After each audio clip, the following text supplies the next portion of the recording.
Um, Hari ini kita akan membincangkan tentang teknologi makanan dan penghasilan makanan, yaitu cara meningkatkan pengeluaran makanan dalam bab 6-nya, kurikulum KBSM Sains tingkatan 5.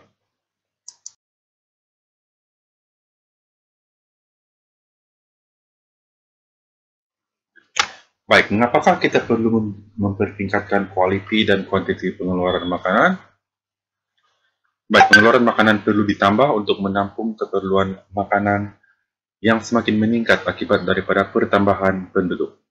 Selain itu, kualiti makanan juga mesti ditingkatkan agar penduduk mendapat makanan yang berkhasiat dan nutrien yang cukup untuk pertumbuhan yang sehat. Terdapat 7 cara utama untuk meningkatkan kualiti dan kuantiti pengeluaran makanan.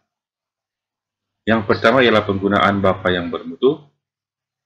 Kedua, penggunaan teknologi modern. Ketiga, pendidikan dan bimbingan untuk para petani. Keempat, penyelidikan dan pembangunan yang berterusan. Kelima, penggunaan tanah dan kawasan perairan secara optimum. Yang keenam, penggunaan tanah yang cekap.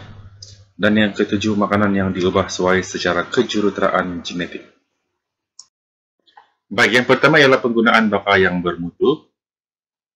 Melalui penyelidikan kejuruteraan genetik pertanian, akan dapat menghasilkan baka tanaman dan ternakan yang bermutu tinggi melalui proses pembiak-bakaan. Jadi baka tumbuhan baru lebih tahan serangan makhluk perosak serta penyakit, mengeluarkan hasil yang lebih lumayan, menjimatkan kos-kos perbelanjaan dan kerja-kerja pengurusan. Contohnya ialah kacukan baka kelapa sawit Lura dan Pisifera, menghasilkan kelapa sawit Tinera yang mempunyai pokok yang lebih rendah dan buah yang lebih banyak minyaknya. Seterusnya, kacukan antara lembu betina Friesian dan lembu jantan Sahiwal untuk menghasilkan lembu Mafriwal yang menghasilkan lebih banyak susu. Baik, seterusnya penggunaan teknologi modern. Perkembangan sains dan teknologi akan menghasilkan jentera modern dan teknik baru penghasilan makanan. Ini akan menjimatkan masa, tenaga, dan kos pengendalian, dan kurang memerlukan tenaga buruh. Penyelidikan teknologi juga akan menghasilkan teknik-teknik yang berhasil meningkatkan hasil pertanian melalui teknik pengklonan dan kultur tisu. Penggunaan baja akan meningkatkan nutrien tanah, dan pestisida dan kawalan biologi akan mengawal makhluk perosak. Penggunaan peralatan modern dan darat pengesar ikan akan membantu bot-bot nelayan untuk mendapatkan lebih banyak hasil tangkapan, dan teknik perikanan aquaculture akan meningkatkan hasil ikan dan udang. Seterusnya, pendidikan dan bimbingan untuk para petani.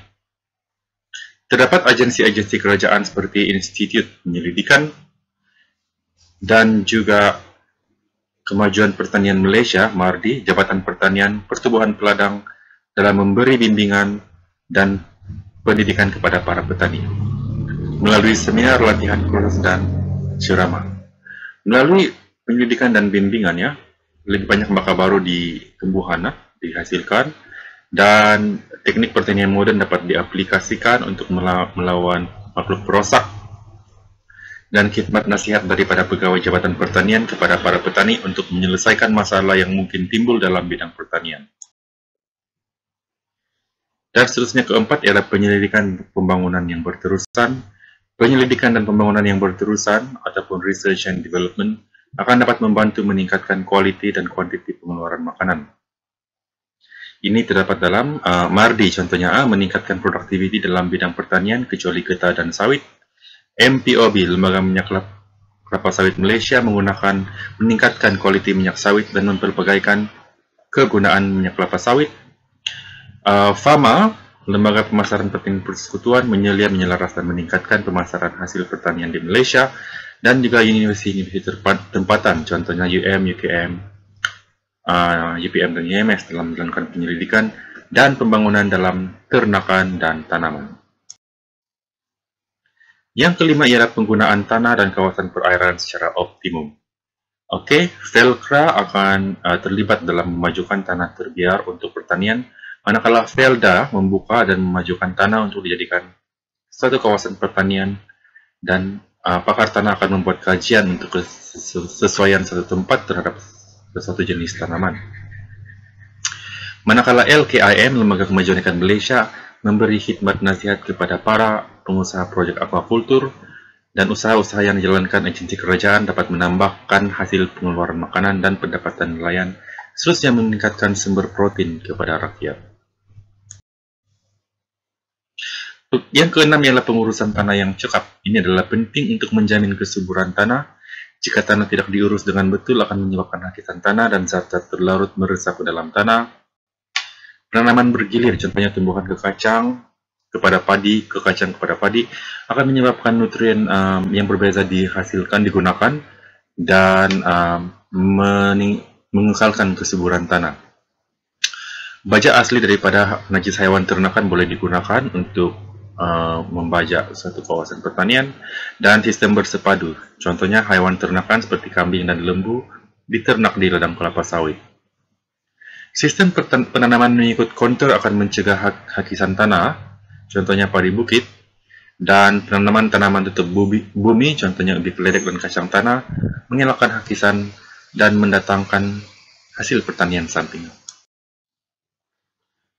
Oke, makanan yang diubah sesuai secara kejuruteraan genetik melibatkan pemindahan gen dari satu organisme ke organisme lain. Makanan yang diubah secara genetik dinamakan GMF ataupun Genetically Modified Food, yaitu terhasil daripada tumbuhan atau haiwan yang telah mengalami atau menjalani kejuruteraan genetik. Contoh GMF ialah beras yang mengandungi vitamin E, hasil daripada pemindahan gen jagung dan bakteria tanah, dan pokok padi ini berjaya menghasilkan vitamin E yang tinggi.